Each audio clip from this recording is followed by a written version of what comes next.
তুই জানিস শিউলি ফুল আমি কতটা ভালোবাসতাম।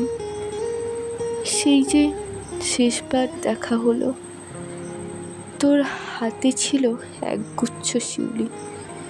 তুই বলেছিলি ভোর হওয়া যেন আজ শুধু তোকে ছুঁয়ে যায়। আমি চুপচাপ তাকিয়েছিলাম, বলিনি আমিও চাই যে তুই থাকিস প্রতিদিন এই ফুলগুলোর মতো আমার দাওয়ায় পড়ে থাকিস।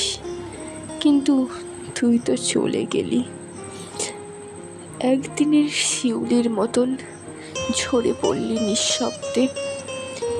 এখনো প্রতিদিন ভোরে ওঠে, দরজায় তাকায়, কেন ফুল নেই, কোনো তুই নেই, শুধু রয়ে গেছে গন্ধটা আর একটা অসমাপ্ত ভালোবাসার গল্প।